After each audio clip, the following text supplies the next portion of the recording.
அன்பார்ந்த வலம்புரி YouTube channel நண்பர்கள் அத்தனை பேருக்கும் என்னுடைய பணிவான வணக்கத்தை நான் தெரிவித்துக் கொள்கிறேன். நான் உங்கள் ஜெகதீஷ் பேசுறேன். எல்லாரும் எப்படி இருக்கீங்க? நான் நல்லா இருக்கிறேன். இன்னைக்கு நாம கந்தர் அலங்காரத்து பாடல்ல 4வது பாடல நம்ம பார்க்க போறோம். அந்த 4வது பாடல் எத பத்தி சொல்லுது? எதோடைய பெருமைய சொல்லுது? அப்படின்றத விலாவாரியா நம்ம இந்த காணொளியில பார்க்கலாம். இந்த காணொளியில போறதுக்கு முன்னாடி நம்மளுடைய சேனல சப்ஸ்கிரைப் பண்ணாதவங்க சப்ஸ்கிரைப் பண்ணிடுங்க. எல்லாருக்குமே எல்லாமே போய் சேரணும் அப்படின்றது என்னுடைய உயரிய நோக்கம். இன்னைக்கு நம்ம பார்த்தீங்க அப்படின்னா, இன்னைக்கு வாழ்க்கையில எவ்வளோ பிரச்சனைகள்ல நம்ம ஃபேஸ் பண்ணிக்கிட்டு, எல்லோருடைய வாழ்க்கையும் வந்து அப்படிதான் போயிட்டுருக்கு. ஸோ முருகப்பெருமான நேசிக்கிறவங்களுக்கு வந்து அந்த பிரச்சனை கூட ஒரு சுலபமா கடந்து போகக்கூடிய ஒரு செயலா தான் இருக்கும். அந்த வகையில கந்தர் அலங்காரத்துடைய பாடல் 4வது பாடல நம்ம இப்ப பார்க்க போறோம்.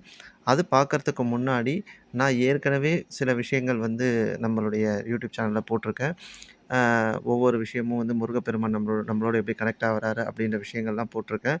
அ அது எல்லாமே கொஞ்சம் கொஞ்சம் பாருங்க. உங்களுக்கு ஏதாவது அற்புதங்கள் நிகழ்ந்தாலும் இந்த காணொளியில எனக்கு தெரியப்படுத்துங்க. உங்களோட சேர்ந்து முருகப்பெருமானுடைய அருள் நமக்கு கிடைக்கணும் அப்படின்னு சொல்லி நான் வேண்டி கேட்டுக்கொள்கிறேன்.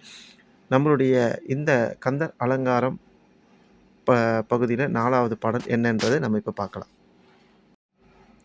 ஓர ஒட்டார் ஒன்றை உண்ண ஒட்டார் மலரிட்டு உனது தாள் சேர ஒட்டார் ஐவர் செய்வது என் யான் சென்று தேவர் உய்ய சோர நிட்டூரனை சூரனை கார் உடல் சோரி கக்க கூற கட்டாரி இட்டு ஓர் இமைப்போதனில் கொன்றவனே.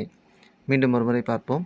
ஓர ஒட்டார் ஒன்றை உண்ண ஒட்டார் மலரிட்டு உனது தாள் சேர ஒட்டார் ஐவர் செய்வது என் யான் சென்று தேவர் உய்ய சோர நிட்டூரனை சூரனை கார் உடல் சோரி கக்க கூற கட்டாரி இட்டு ஓர் இமைப்போதனில் கொன்றவனே அப்படின்னு சொல்லி இந்த கந்தர் அலங்காரத்துடைய 4வது பால அழகாக நமக்கு கொடுத்துருக்கிறார். இப்போ இதுக்குண்டான விளக்கத்தை நம்ம பார்ப்போம்.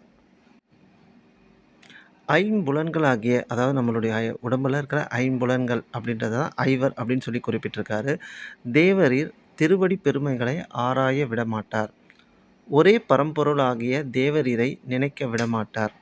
நறுமணமிக்க மலர்களால் அர்ச்சித்து தேவரீரின் தாமரை மலர் போன்ற திருவடிகளை சென்றடைய விடமாட்டார். அடியேன் என்ன செய்வது?